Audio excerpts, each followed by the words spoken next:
그러므로 생각하라.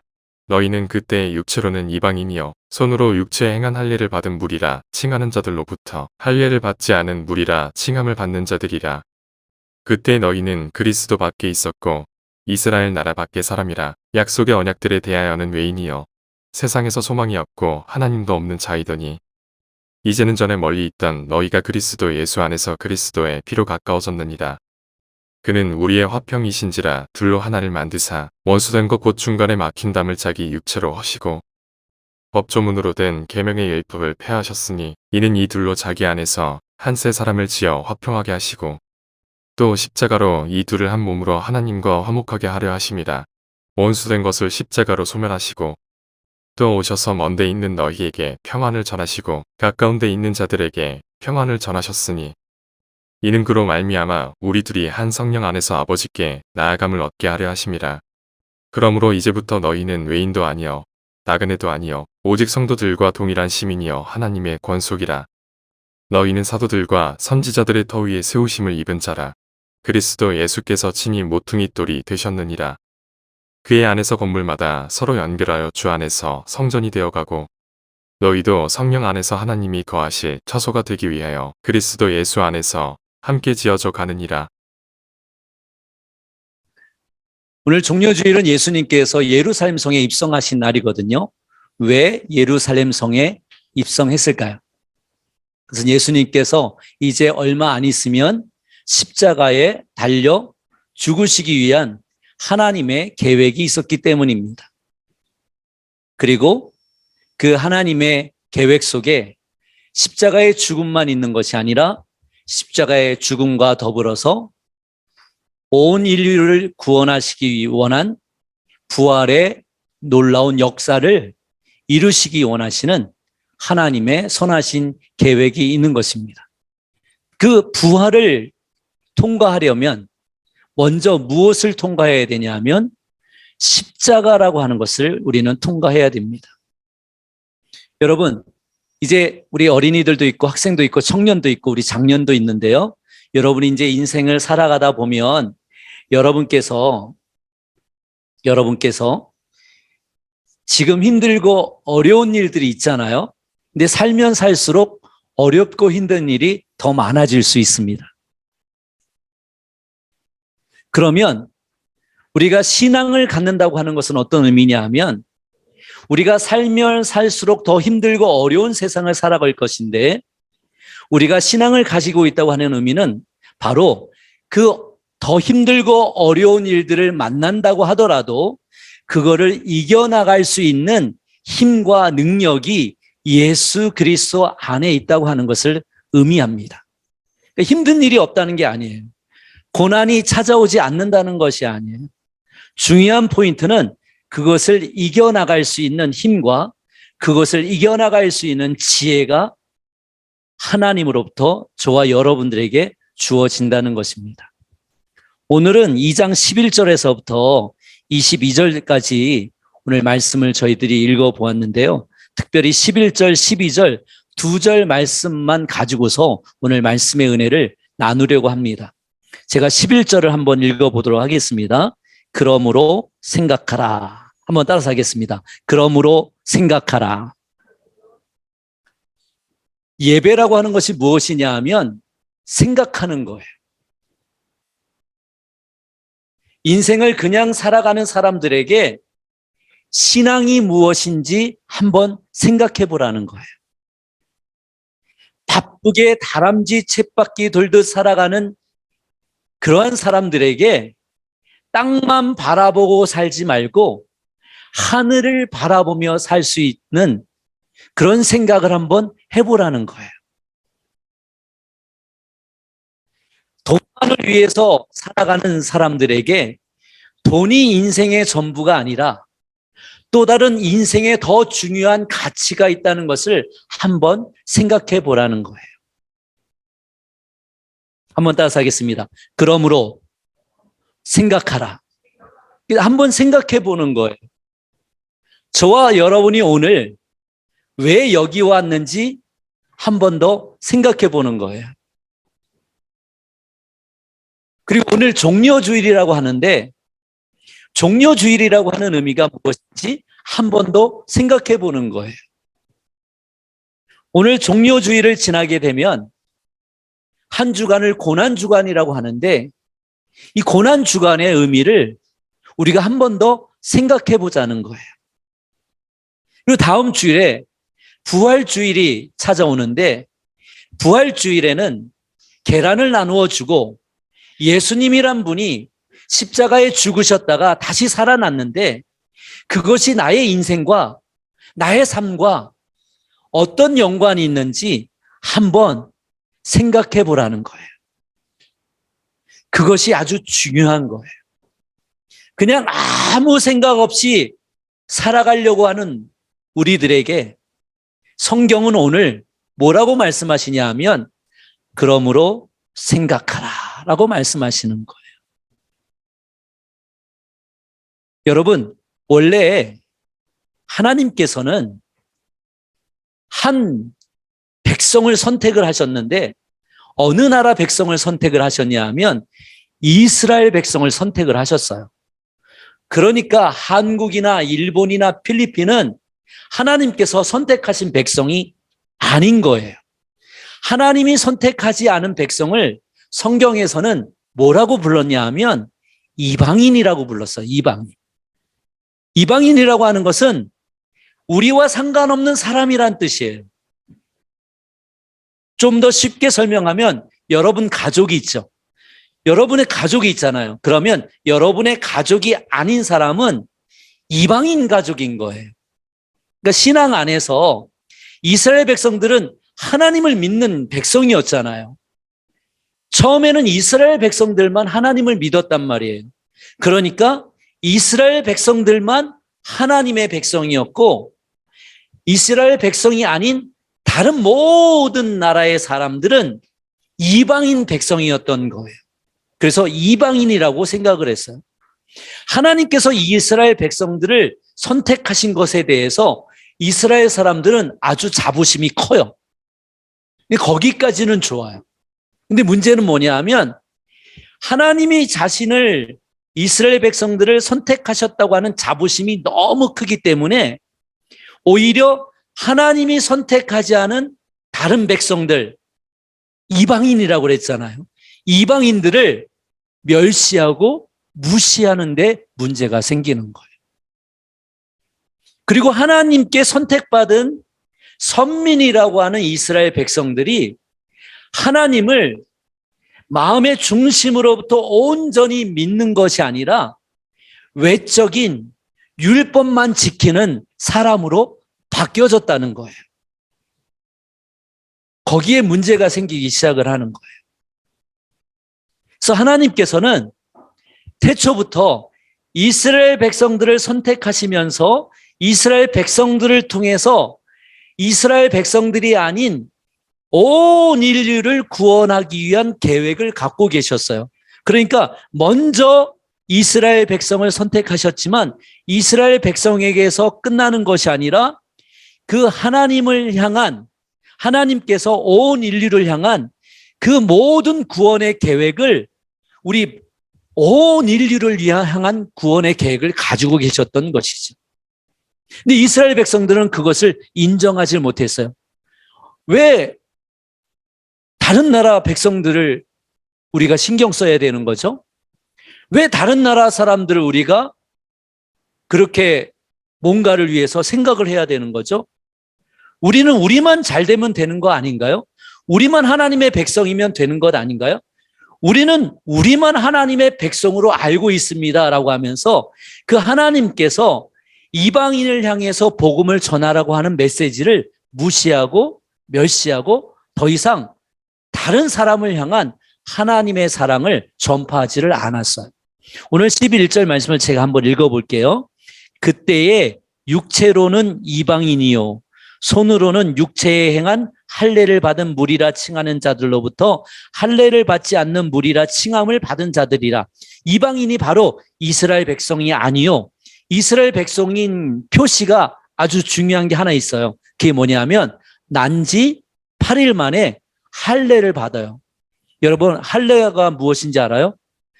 할례라고 하는 것은 쉽게 말하면 포경수술을 얘기하는 거예요. 근데 이스라엘 백성들은 하나님의 백성이라는 것을 의식하기 위해서 남자아이가 태어나면 8일 만에 할례를 해요.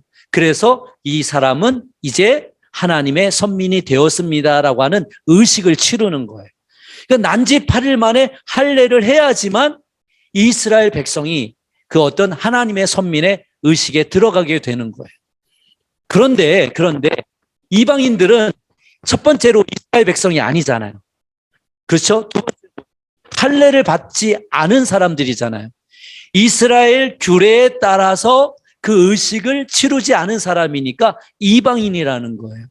그렇기 때문에 무시했다는 거예요. 여러분들은 이방인이에요. 그러면 한 번 더 생각해 볼게요. 우리 지난 시간에 에베소서 2장 1절을 읽었었어요. 그때에 성경에서 우리의 영적 진단을 했잖아요. 어떻게 영적 진단을 했죠? 그래서 영적으로 진단을 했죠. 기억나나요? 진단했다는 건 기억나죠? 성경에서 우리의 영적인 상태를 진단을 했는데 어떻게 진단을 했냐면 여러분들은 영적으로 죽었습니다라고 진단을 했어요. 우리가 지금 육체적으로 죽었다는 것을 의미하는 것이 아니라 성경에서는 여러분들은 영적으로 죽었습니다. 그렇게 이야기를 해요. 그것은 무엇을 의미하냐면 한번 따스하겠습니다. 이방인입니다. 이방인이라는 뜻이에요. 아직 예수님을 믿지 않았다는 거예요. 아직 하나님의 백성이 아니라는 거예요. 그러니까 이스라엘 백성들이 하나님만을 믿잖아요. 예수님 믿지 않잖아요. 그러니까 더 이상 이방 민족을 향한 하나님의 계획이 예수님을 통해서 이루어졌는데도 누구를 인정하지 않는 거예요? 예수님을 인정하지 않는 거예요. 자기들만이 하나님의 백성이라고 생각을 하는 거예요.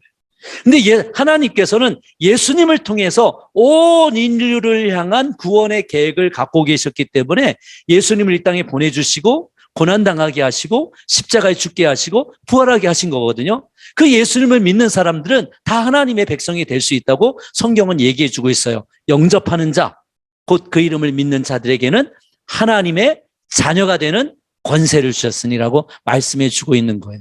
근데 여전히 이스라엘 사람들은요, 예수님을 믿고 하나님의 백성이 된 사람들에 대해서도 야, 너희들은 할례 안 받은 사람이잖아. 너희들은 이스라엘 백성들이 아니잖아. 그러니까 너희들은 하나님과 상관없는 사람들이야 라고 무시하고 있다는 거예요. 근데 그게 아니라는 거예요. 성경에서는. 예수님 때문에 이스라엘 사람들이 잘못 알고 있는 믿음으로 인해서 자기들만 선민 사상을 가지고 하나님께 나간다고 생각하지만 그게 아니라는 거예요. 12절 말씀을 한번 보도록 하겠습니다. 자, 그러면 한번 따라서 하겠습니다. 우리의 상황을 완전히 바꾸시는 하나님. 자, 보세요. 2장 1절에 하나님께서 영적으로 진단을 해주셨어요. 너는 죽었다 그랬어요. 그러면 예수님께서 십자가에 죽으시고 다시 살아난 이유는 뭐예요? 예수님만 죽으시고 살아나기 위한 것이 아니라 우리도, 이방인인 우리도 다시 살려내기 위해서 예수님께서 죽으시고 살아나신 거거든요. 아, 그러니까 예수님께서 이 땅에 오셔서 고난당하시고 십자가에 죽으시고 다시 사신 이유는 영적으로 죽은 우리도 다시 살려내기 위해서 우리 예수님께서 나를 위해서 대신 죽으신 거구나.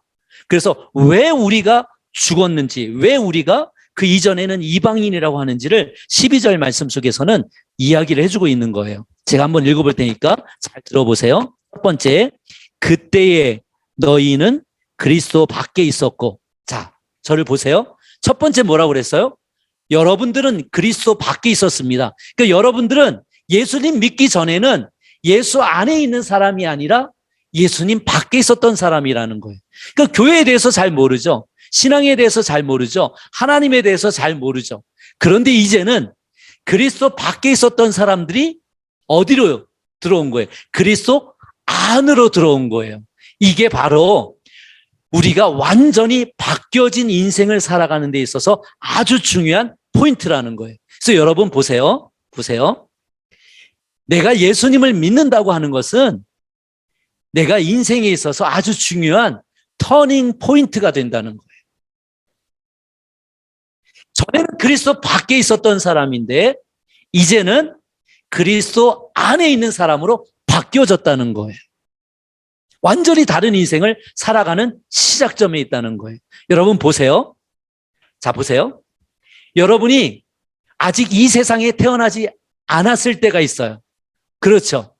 그런데 어느 날 엄마 뱃속에 여러분의 생명이 잉태하기 시작했어요. 그리고 여러분이 태어났어요. 자, 보세요. 여러분이 엄마 밖에 있었는데 어느 날 엄마 안에 들어와서 여러분이 태어났어요. 그 순간이 바로 여러분의 인생의 새로운 출발점인 거예요. 육체의 새로운 출발점이죠. 마찬가지로 영적으로 그리스도 밖에 있었던 예수님과 상관이 없었던 여러분들이 이제 예수님을 믿고 난 다음서부터는 그리스도 안에서 새로운 세계에서 영적인 세계에서 새롭게 출발한다는 거예요. 그러니까 뭘 알아야 되는 거예요? 영적인 세계를 알아가는 것이 바로 신앙생활의 한 부분인 거예요. 이것이 매우 중요한 거예요. 두 번째 한번 읽어볼게요. 그때 너희는 그리스도 밖에 있었고 이스라엘 나라 밖의 사람이라. 이스라엘 나라 밖의 사람이라. 그러니까 옛날에는 이스라엘 나라란 곳에 이스라엘 백성이 되어야지만 하나님을 믿는 사람이었잖아요. 그 우리는 이스라엘 나라 사람 아니니까 하나님과는 상관없는 사람이에요. 우리가 이스라엘 사람이 아닌데 왜 하나님을 믿어야 돼요? 그러니까 전혀 상관이 없는 사람이에요. 누구 때문에 우리가 하나님과 상관이 있어졌어요? 누구 때문에? 예수님 때문에 상관이 있어진 거예요. 그럼 이스라엘 사람들은 왜 자기들만 선민이라고 생각하는 거예요? 예수님을 인정하지 않기 때문에. 이방 나라 사람들도 하나님의 백성이 되어질 수 있다고 하는 것을 인정하기가 싫은 거예요. 자기들만 뛰어나다고 생각하는 거예요. 자기들만 하나님의 사람이라고 생각하는 거예요.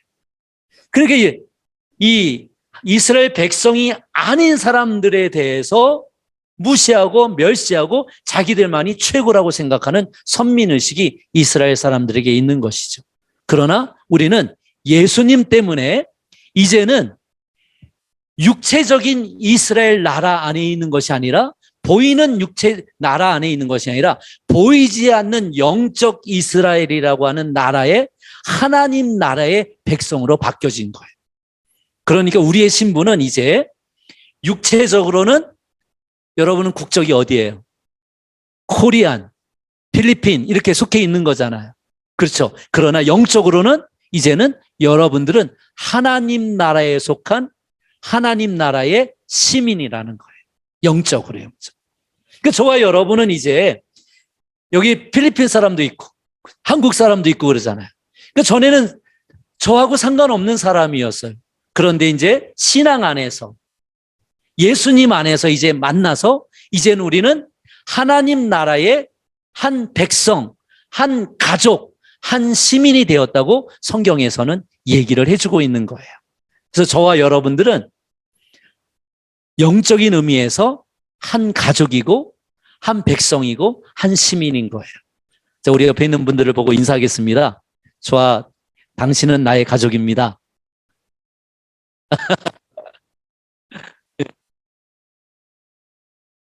가족이에요. 그러니까 육체적으로는 아니죠. 육체적으로는 아니죠. 그래, 영적으로는 가족이 되어졌다는 거예요. 세 번째 있어요. 12절 읽어볼게요. 그때 너희는 그리스도 밖에 있었는데 안으로 들어왔고 이스라엘 나라 밖의 사람이었는데 영적인 이스라엘 나라 사람으로 들어왔고 약속의 언약들에 대해서도 외인이요.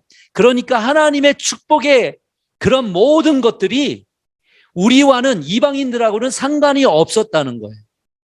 근데 이제 이방인이었던 우리가 예수님을 통해서 하나님의 백성이 되었기 때문에 이제는 하나님의 약속이 저와 여러분에게 아주 중요하게 긴밀하게 연결되어 있다는 거예요. 하나님의 약속들이. 우리 하나님의 약속이란 찬양 많이 불렀잖아요. 그리고 야베스의 축복이란 말씀을 올 6월 달부터 이제 새롭게 시작을 해 나갈 텐데 오늘 뭐라고 되어 있냐 하면 원컨대 주께서 내게 복의 복을 더하사 나의 지경을 넓히시고 주의 손으로 나를 도우사 나로 환난을 벗어나 근심이 없게 하옵소서 하였더니 하나님이 그 구하는 것을 다 허락하였더라. 하나님의 약속이 기도를 통해서 누구에게? 야베스에게 다 이루어졌더라. 그러니까 전에는 하나님하고 나와 관계가 없기 때문에 하나님께 기도할 필요가 없는 거예요. 그렇잖아요. 근데 이제는 저와 여러분이 영적으로 하나님과 이제 연결되었다는 거예요. 기도할 수 있는 사람이 되었다는 거예요. 그러니까 이제는 그 하나님이 계획해 놓으신 당신의 백성들을 위해서 약속해 놓으신 모든 축복들을 이제 하나님의 말씀과 기도를 통해서 저와 여러분들이 받을 수 있다는 것을 이야기를 하게 되는 거예요. 얼마나 놀라운 일이에요. 얼마나 감사한 일이에요. 여러분 보세요. 반드시 하나님은 여러분을 복 주실 것입니다. 여러분 기억하세요. 이제 하나님이 여러분과 이제는 상관없는 그런 존재가 아니라 그분이 하나님이시고 그분이 하나님이신 그분이 나의 영적인 아버지가 되어 주시는데요. 아버지는요. 할 수 있으면 뭔가를 자녀들에게 다 주고 싶어 해요. 가난한 아버지도 심지어는 도적, 강도인 아버지도 자녀들에게는 좋은 것을 주고 싶어 하는 거예요. 근데 부족하니까 상처가 많으니까 사랑을 주고 싶어도 제대로 못 줄 때가 많아요. 무엇인가 주고 싶을 때도 없으니까 못 줄 때가 많아요. 더 사랑하고 싶은데 더 상처만 주는 경우도 많아요. 왜? 이 세상 속에 살아가는 여러분의 아버지, 어머니들은 부족한 사람들이니까. 근데 영적인 아버지이신 완전하신 하나님은 우리에게 가장 좋은 것을 주실 수 있는 분이라고 누가 약속을 해주고 있어요? 하나님께서 성경을 통해서 약속해주고 있단 말이에요. 그 영적인 하나님의 약속을 여러분이 그리스도 안에 있는 사람들이기 때문에 야베스처럼 기도하면 여러분이 영적으로 먼저 축복을 받고 여러분의 삶 속에서도 축복으로 이어지는 것을 여러분이 경험할 수 있을 거예요. 저는 분명히 이것을 여러분들과 약속할 수 있어요. 이것을 믿으시는 여러분들 되시길 예수님의 이름으로 부탁드립니다. 아멘. 마지막이에요. 그때 너희는 그리스도 밖에 있었고 이스라엘 나라 밖의 사람이라 약속의 언약들에 대하여는 외인이요 세상에서 소망이었고 하나님도 없는 자였다. 소망이 없는 사람이었어요. 여러분 보세요. 지금 우크라이나에 전쟁이 일어나요. 포탄이 떨어져요. 대포가 날아가요. 총탄이 왔다 갔다 해요. 생화학 무기도 썼다는 어떤 그런 이야기도 있어요. 그러면 죽잖아요. 지금 우리도 우리 주변에서 가족들을 잃었을 때 아픔이 있잖아요.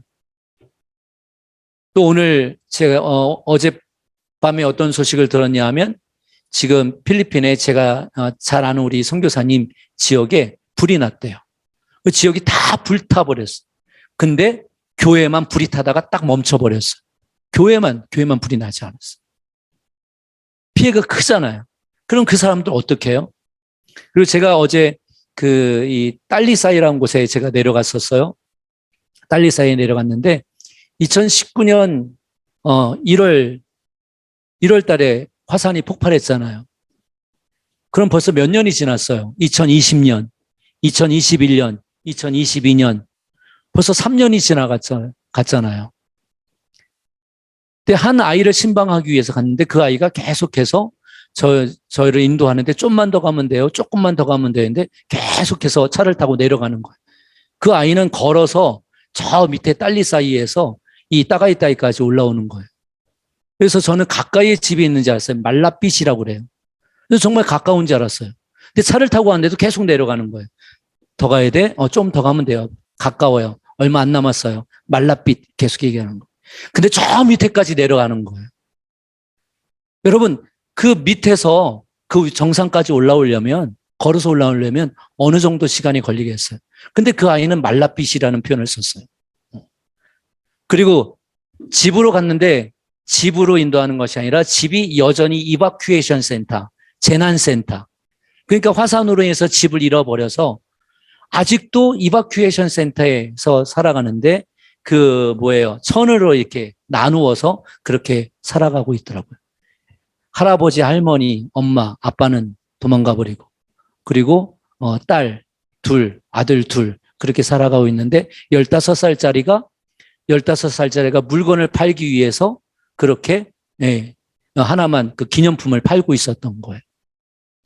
근데 그 기념품을 파는 아이를 온 가족이 기다리고 있어요. 돈을 벌어오는 그것을 기다리는 거예요. 그럼 그 아이는 또 그 하루 벌어서 그것을 가지고서 그 밑에까지 내려가서 집으로 가는 거예요. 그 딸이 오는 것을 그렇게 기다려요.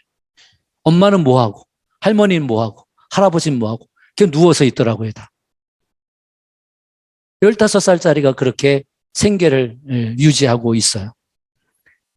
너무 마음이 아팠어요. 어떤 분이 장례식장에 갔어요. 그럼 장례식장에 가면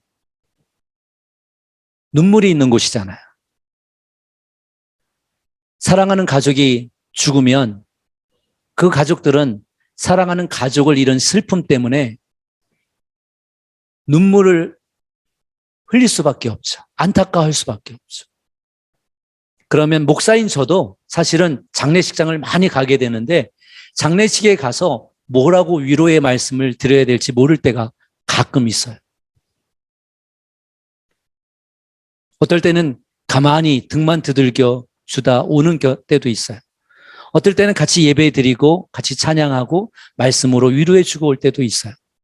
어떨 때는 나 혼자 기도하고 오는 그러한 장례식도 있어요.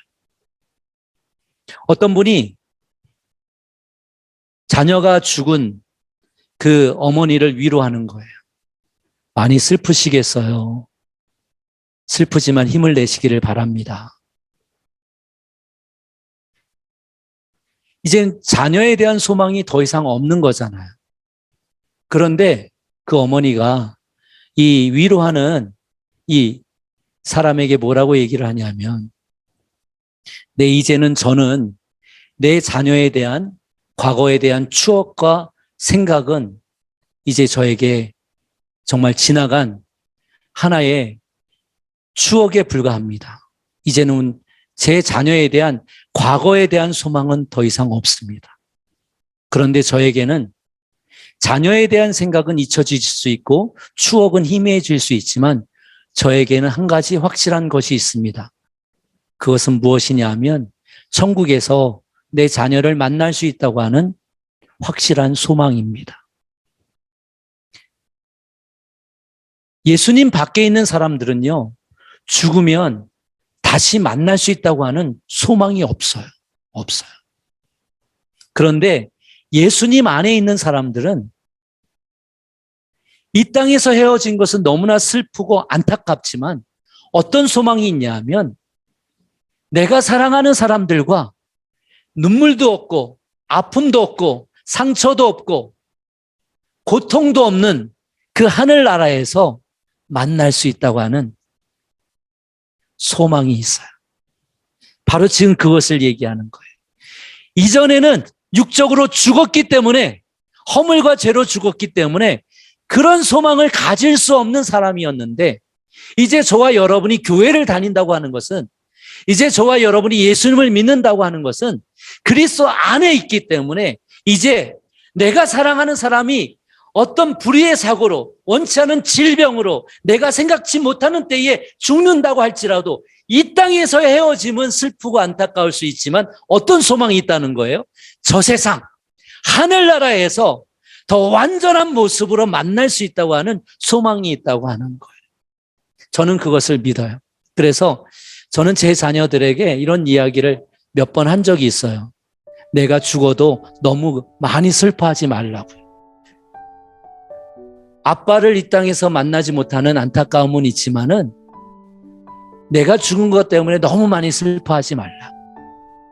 우리는 하늘나라에서 다시 만날 수 있는 확실한 소망이 있기 때문에 그 소망 가운데 오히려 마음의 소망을 가지고 너희들이 이 세상에서 더 열심히 씩씩하게 살아가야 된다고 그렇게 얘기한 적이 있어요. 여러분, 우리의 육신은 날마다 후패해질 것입니다. 나이가 들면 더 병이 많아질 것입니다. 아프고 쓰시는 데가 더 많아질 것입니다. 그러나 분명한 거 한 가지가 있는데요. 육신은 날로 후패해가지만 우리의 영은 날마다 더욱더 새로워지고 더 깊어지고 더 넓어지고 더 하나님을 향해서 나간다고 하는 사실은 변함없는 사실이라는 거예요. 그래서 여러분, 이제 말씀을 마무리하려고 하는데, 육신의 세상을 살아가면서 보이는 것 때문에 너무 힘들어하거나 너무 지쳐하지 말라는 거예요. 보이지 않는 소망을 붙잡고 힘들고 어려운 세상이지만 다시 힘을 내서 이 세상 속에서 믿음을 가지고 하나님의 약속을 기대하면서 사랑하는 사람을 위해서 기도해 주면서 격려해 주면서 더욱더 사랑하면서 이 세상을 살아나가는 여러분들이 되시기를 예수님의 이름으로 축원합니다.